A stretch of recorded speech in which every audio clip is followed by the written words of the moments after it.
Today we're in one of the biggest cities on Earth, but you've probably never heard of it. However, I guarantee you've heard of its most famous residents.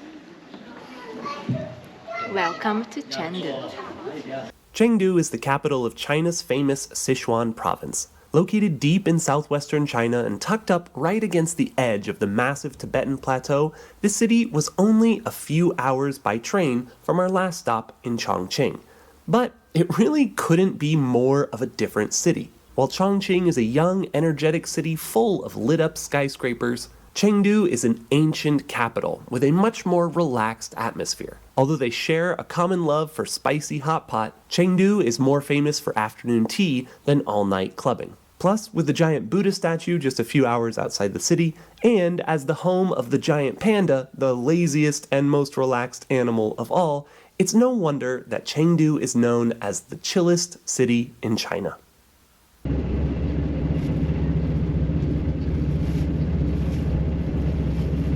Alright, well, we've arrived in Chengdu and it's just our first evening here, so we're just going out for a walk, checked into our hotel, and so far it's pretty nice. Yeah, like the first impression here is much quieter than Chongqing. It's like flat, so the most of the cars here is electric, and we see more of the electric bicycles too. I think in Chongqing is impossible because it's a lot of like hills. Yeah. And here, like at least where we are now, is not that tall buildings, so feel like more like, I don't know, countryside. Not countryside, we were in the city, but more relaxed. Relaxed, yeah, calm. Yeah. And quiet. Yeah. And a lot of trees on the roads, and nice big wide roads, and we've just been walking about 20 minutes, 30 minutes, and it's pretty easy. Yeah. Yeah. Well, we're gonna get some food in us and then prepare for a little sightseeing tomorrow. Yeah. Gotta figure out where to go. Yeah, some museum. Good morning. Bon dia. Today we are starting our exploration of Chengdu with a trip to the Sichuan Museum to learn a little bit more about the history of this whole area and hopefully learn why Chengdu is so interesting.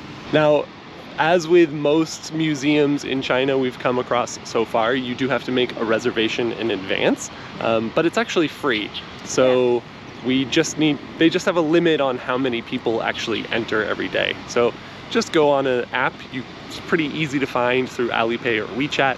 Yeah. You do have to upload your passport and stuff like that, but after that, it's pretty simple. Yeah, and be careful because when you look at trip.com or in the sites, or in the A map, the Chinese map, they have a prices, but I think that price is if it's for tours or like guide. So I think if you ask your hotel or people who know Chinese to reserve you in advance, like it's actually free to come. No need to pay anything. Yeah, which I really appreciate. The history of this area is actually really fascinating and goes back a very, very long time. Some of the first evidence of fossils of Homo erectus have been found nearby, dating to about 2 million years ago. But the history of the area with Homo sapiens really starts in the Paleolithic period. The Yangtze River Basin, where we are now in Sichuan province, is one of the heartlands of Chinese civilization. And Chengdu was the center of that growth. The city here actually dates back to about 1600 BC, which makes it older than the city of Rome. And the culture that developed here became known as the Shu Kingdom. Nearby in the city of Chongqing, another kingdom developed around the same time, known as the Ba culture. And together they formed the Ba Shu culture, which makes sense. Chengdu rose to prominence again in the 3rd century AD, after the fall of the Han Dynasty. This was known as the Three Kingdoms period, and the capital of one of those three kingdoms was right here in Chengdu. The kingdom was known as Shu Han, or just Han at the time, because the founder thought of it more as a continuation of the Han Dynasty rather than a new dynasty altogether. But Chengdu played a really important role during the next century or more of that conflict. Eventually, though, the whole of China was reunified once again, and Chengdu was not quite as important, though it's maintained its position as a really valuable city, especially along trade routes such as the Silk Road and in general connecting southwest China to the rest of the world. Chengdu's position here along the Yangtze River and in a lush, fertile plain has also allowed it to really prosper. The city has grown and grown throughout the years, and though it's not always been the most important city in China, it's been almost always one of the most important in southwest China. In fact, the palace garden behind me was built over 500 years ago during the Ming Dynasty, and it remains one of the most beautiful places in Chengdu, as far as we've seen at least. Now, today, obviously, Chengdu is a very modern city. In fact, it's the 4th largest city in China, and it's growing pretty quickly. And even though it doesn't have the big skyscrapers and the beautiful skyline that a city like Chongqing does, it's got a lot of cool things to see. Right now, we are in the central business district, and it's got some pretty big buildings and some pretty big shopping malls, things like that. And there's also places like Tianfu Square. Tianfu Square, which looks kind of empty right now, but from above looks like a giant yin-yang symbol, is actually located at the historic heart of Chengdu. During the Ming and Qing eras, this would have been a bustling hub of trade and commerce, the basic heart of the city. But later, during the communist era, they ended up clearing this whole space to build a large public square and a large statue of Mao Zedong. In the past few decades, it's been improved even further, and now includes a large underground shopping area and one of the main hubs of the city's metro system. As budget travelers, we ride the metro a ton, and it helps us out a lot if a city has a really good, well-connected metro system. Chengdu's system is actually the 4th longest system in the entire world, following Beijing, Shanghai, and Guangzhou. And it was actually started in 2010. So in 15 years, they've opened up 15 lines, which is really, really impressive. We usually don't talk that much about riding the metro. It is really convenient in all the places we've been in China, but Chengdu is actually kind of special. Yeah, and impressive. Chengdu also has this really young and relaxed atmosphere and attitude. Kind of similar to Chongqing, but where Chongqing was more active and more vibrant. Here it's a little more relaxed. Yeah. Part of that might be how far away we are from Beijing and politics and all of that. We are about as far away as big cities go. But also part of that might just be the culture here, which is more focused on relaxing.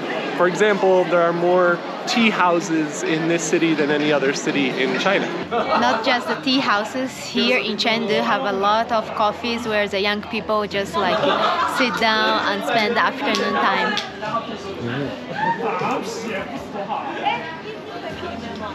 Today we come to visit the pandas in Chengdu. We get metro and the bus from our hotel, and we arrived to the west gate of the panda base.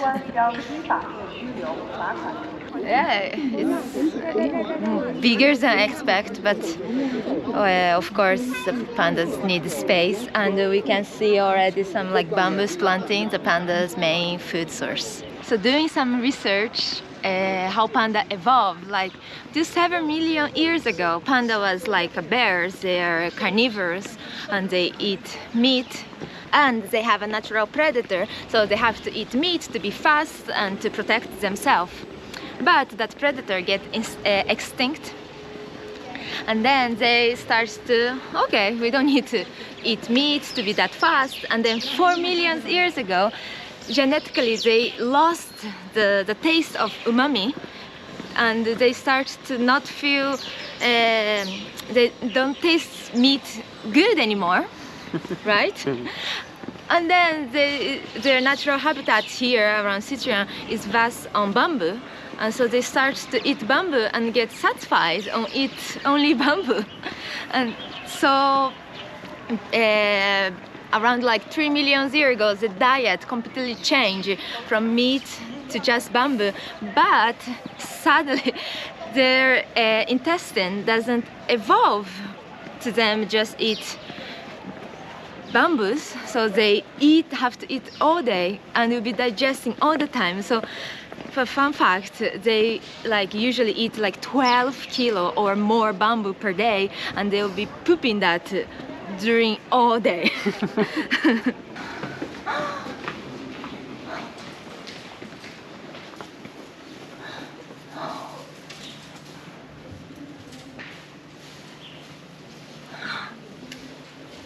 They're so cute. I feel like it. Then they know people is here and they're like showing like, hey, you come to see me? Here you are. Humans. Oh.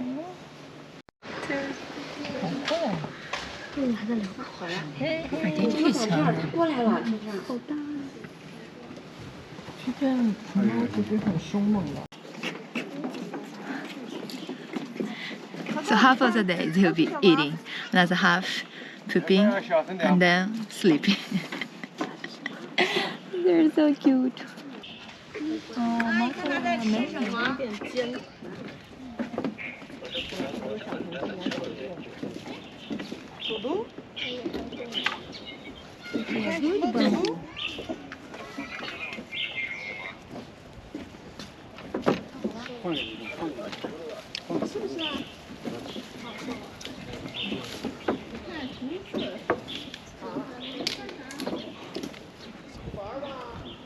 So they have the 5 here and the 6 here.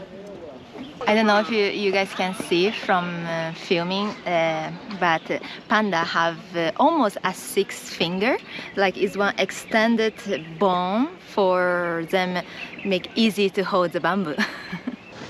想让你看看它呀，是不是？他逗着走，看，他有点像他逗着走。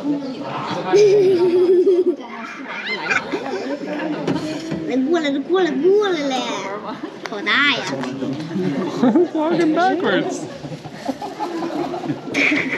那边还有一只吧？这个是哪只？是啊，就这一只呀。Because of the panda diet, they need a 3 to 6 kilometers square to live, to have enough bamboo to them to survive. So because of that, they really like to be alone and is a solitary animal. And here you can see never 2 pandas in the same area. They will be alone.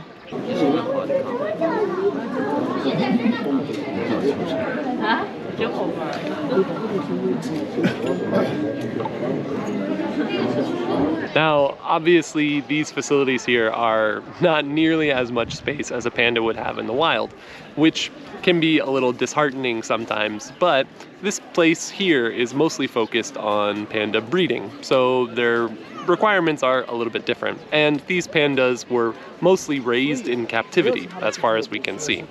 Now, because of programs like this, they actually were able to bring the panda off of the endangered species list in 2010, which is pretty impressive.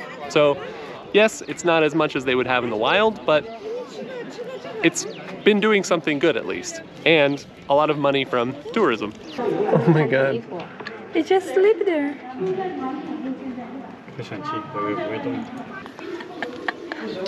They just like decide to nap and lay down on the rock and sleep.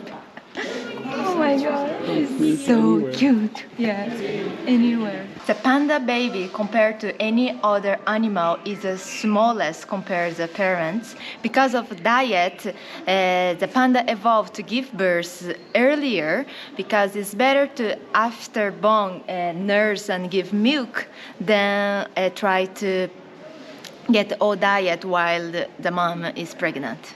So that's why the panda are born like really pink without like still not evolve the eyes or the hearing, and after born there will be 1 year nurturing.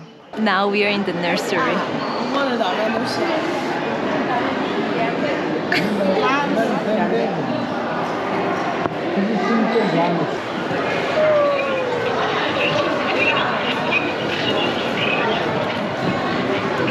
Actually, today is really hot. We are still in spring on April 10th, but it's 29 degrees, and the pandas like the average of 20 degrees. So outside here we can't see much pandas, so they are inside with AC and control the temperature. Even though the inside enclosure is obviously much smaller, it seems like some of them at least prefer it just because of the weather. We've seen a few outside, but they're mostly, well, eating or sleeping. I guess that's normal for pandas. But yeah, there aren't as many hanging out outside today. Yeah. She used her whole energy today.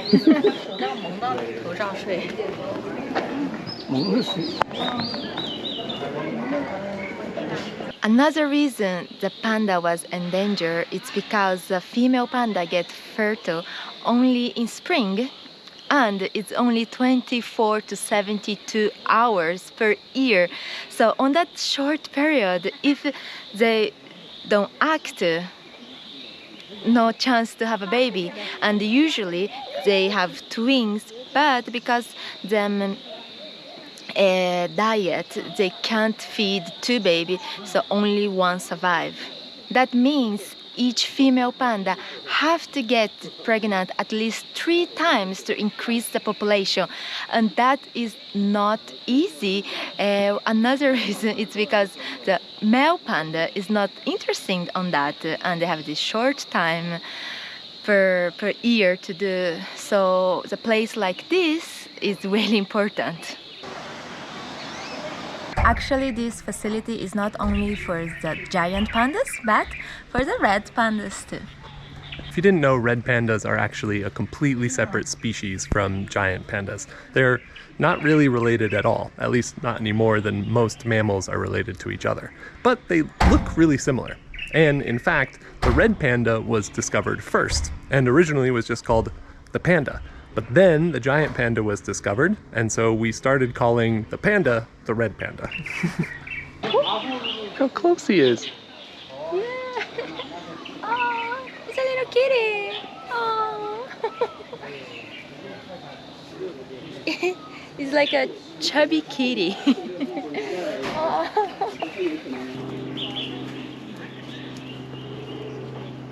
过来。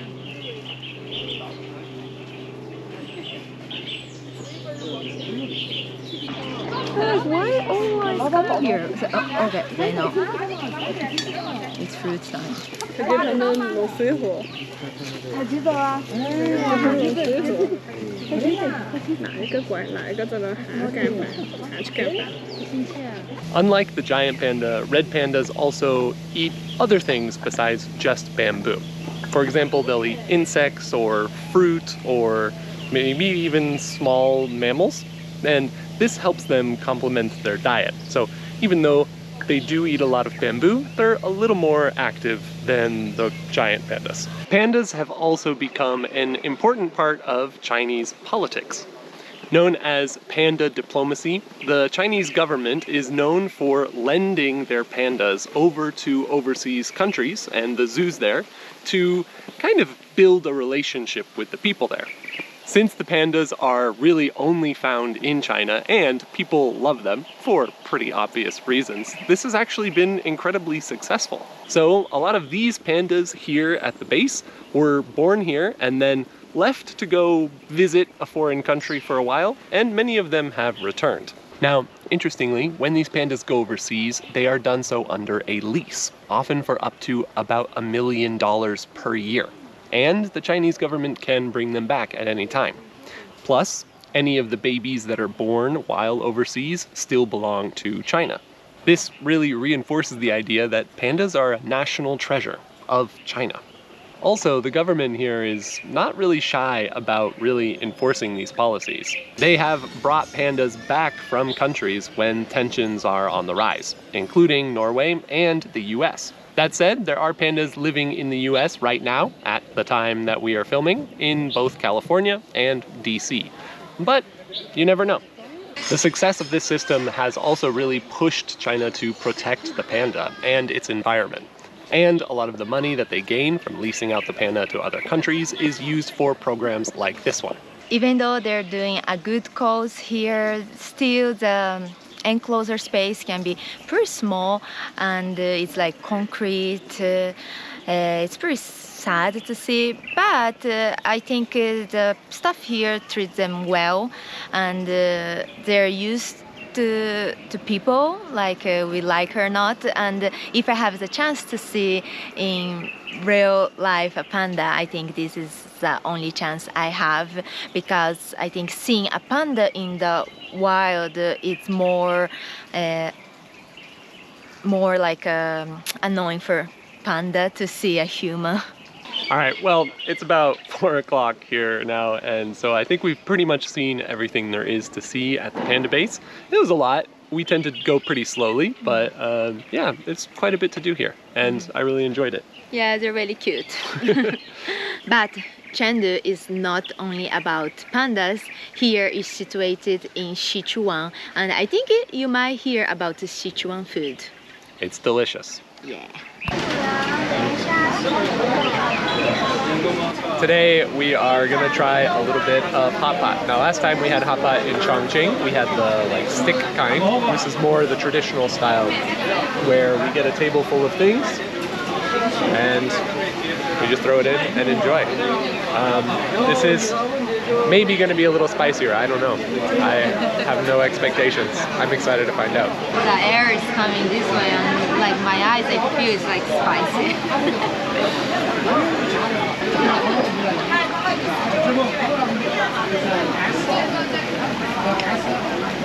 We've got this little dipping sauce too that we can make ourselves.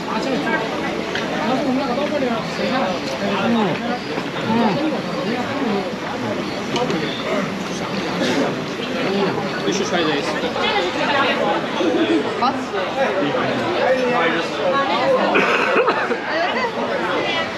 You okay?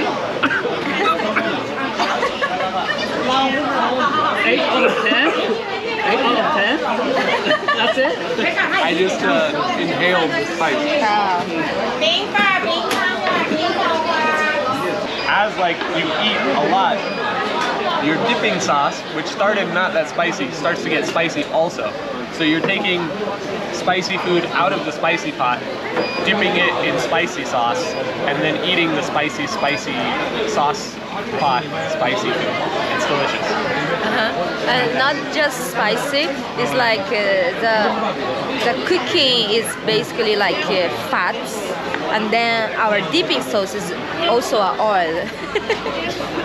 It's delicious. So good. That was amazing. I think this is one of, well, yeah, I think this is one of my favorite like local dishes out of almost anywhere that we've traveled. There are a few foods from different places that I absolutely love, but this is very much on like the top 5 best like dishes to try while traveling in Asia. And I am so glad that I can handle spicy food right now. If you can't handle spicy food, this is not a good choice. But if you like spicy food, you have to try this. Besides Hotpot, there are a few other dishes that are really famous from Sichuan. And one of them you definitely recognize, especially if you're American. This is Kung Pao Jidang, or Kung Pao chicken. Basically, it's chopped chicken, peanuts, and Sichuan pepper. This is actually the first time we've tried it. It's more of like a restaurant sit-down dish, and we usually eat like cheap noodles. So it's a bit of a special occasion, but I'm pretty excited. Yeah, it's really good. Wow, I like the link. Yeah, wow. Also, often when we get chicken dishes, it's like chicken chop with like a bunch of bones and things, which is fine, but makes it a little difficult to eat. This is just like diced chicken, so it's perfect. Man, this is actually really good. This is one of the few times I found like a really similar dish to one that I'm used to from American kind of fake Chinese food. And this is so much better than that version. It's insane. So yeah, if you like Kung Pao chicken at all, you definitely have to come here and try this. This is amazing. The spiciness level is like, it's like a little bit spicy, but really not that bad. And because it's all like mixed together, it's a little sweet and tangy as well, which is really nice. Now, who knows if this is what it's like everywhere in Sichuan. I'm sure there's a bunch of regional differences, but at least here, it's pretty good. This is mapo tofu, one of my favorite Chinese food. So in Japan, all the Chinese food, if it doesn't need to be like Sichuan Chinese food, they always have in the menu Mabo Tofu, and it's one of my favorites. We already have once here, but I want to eat again. Mabo tofu is tofu cooked on the Sichuan spices and have a little meat and a little veggies, and it's really good. And not all the restaurants you can find, but if you go to the bigger one, you can find it. Wow, this is really good Mabo tofu. I think the last one we ordered was like a vegetarian Mabo tofu, only like tofu and veggies and the Sichuan peppers. But this one have like a shredded meat. Whew, it's like a little more special flavor. Man, this is really good. I really love Sichuan food. I'm gonna miss it when we head further north. Well, maybe we'll still find it, but I don't know. It's something special about it. After about a week in Chengdu, we are on our way out, but before we leave, we have one more thing to see in this area. So we came out here to Leishan, which is about an hour train ride south of Chengdu. Yes, I know this is not part of Chengdu, and if you're from Chengdu, it can be a little annoying that Leishan is lumped in with Chengdu, but if you're traveling in the area, it makes a lot of sense to come visit here, even just on a day trip while staying in Chengdu. So we're here. Now, obviously, if you've done a little research, you know that the giant Buddha is the main attraction in Leishan, but when you come here, there's actually a whole other little section of the park that you can pay to visit. It's actually the same price, which is a little expensive in my mind, but it's definitely worth it. This section is all carved out of the mountain stone, just like the giant Buddha is, but it's more modern. It was built around the 1990s, so it was more an attempt to kind of pull off some of the tourism and attention from the giant Buddha to make sure that it didn't get eroded away too quickly from over-tourism. And I think it's actually a really great idea. These sculptures are really beautiful, and it reminds me of walking through some of the areas in a game like Tomb Raider. And because it's all new and modern, it's, you know, very clear and easy to see what everything is. Plus, there's really great descriptions. It's kind of nice they make us start to this like new scenic area first, where they have like the thousands of new sculpture of the Buddhas, and here already feels like they're huge. I can't like wait to see the main giant sculpture. After about an hour or so of exploring the other part of the park, we have just about made it to the main giant Buddha here. It's already a little bit more people than before, and I think we're starting at the head because we came from the mountaintop and coming down. Yeah, let's see.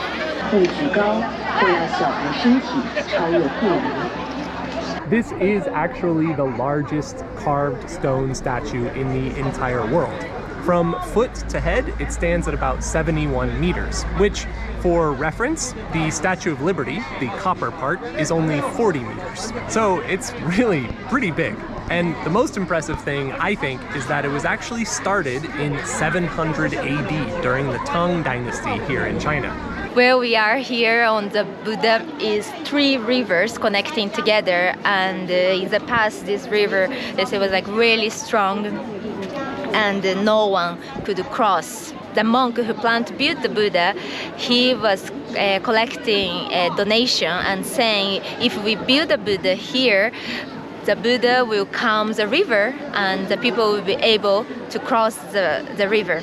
Now the scientists say actually that really work, because when they carve to make the Buddha, the carved stone was dropped in the river, and that makes the river go easy and calm.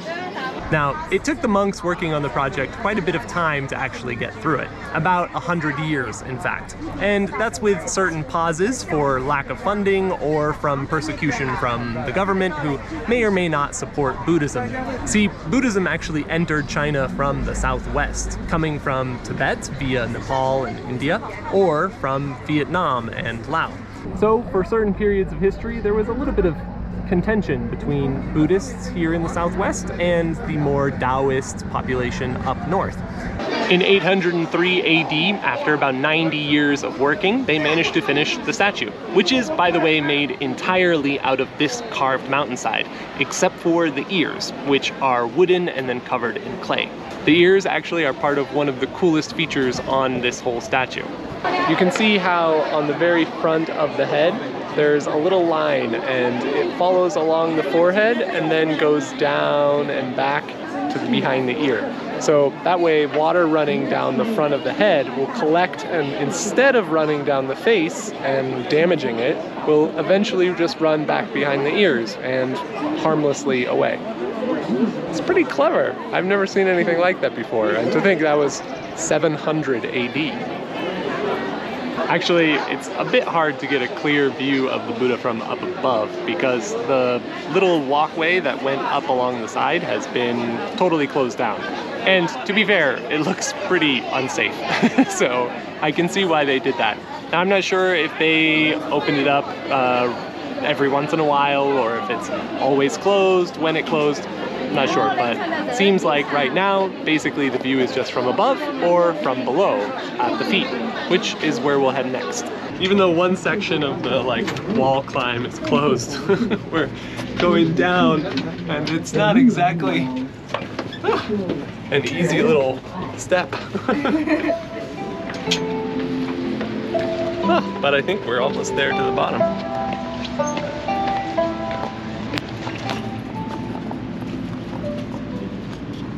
Look like they're under renovation. 1 feet at least. A little sad, but shogunai.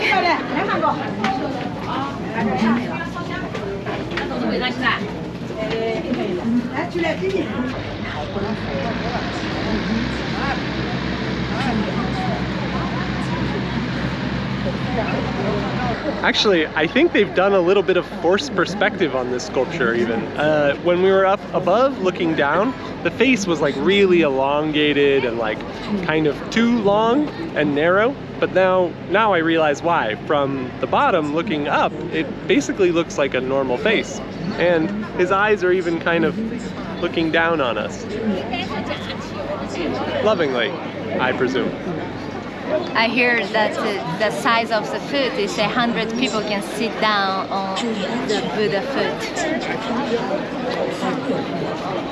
It's pretty big. I always dreamed to travel the world, and where I grew up in Japan, we have these books of UNESCO heritage site, wonderful places in the world. And when I was little, I read that book and saw this giant Buddha carved thousands of years ago. And this was one of places I was oh, I really want to go to China to see with my eyes this amazing carving Buddha. And I'm really happy today to make that dream come true.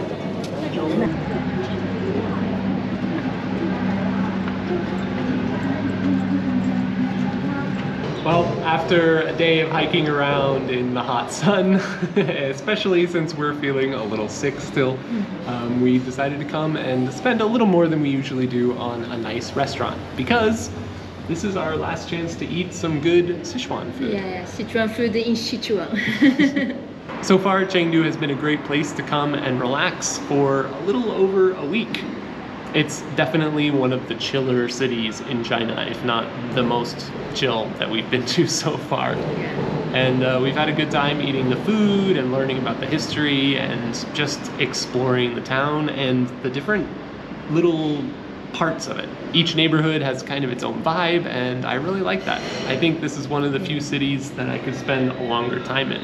Yeah, we met some people stay just in Chengdu for 3 months, and yeah, we could stay here longer, but yeah, but we've got a lot more to explore. So tonight's our last night here in Sichuan, and tomorrow we catch a train further up north to the ancient center of China. So if you appreciate what we've been doing here and want to support us, then feel free to like our channel and subscribe. And if you want to, you can support us even more on Patreon. Check out the link down below. In the meantime, thank you very much for watching, and see you at our next destination. Ciao. Ciao.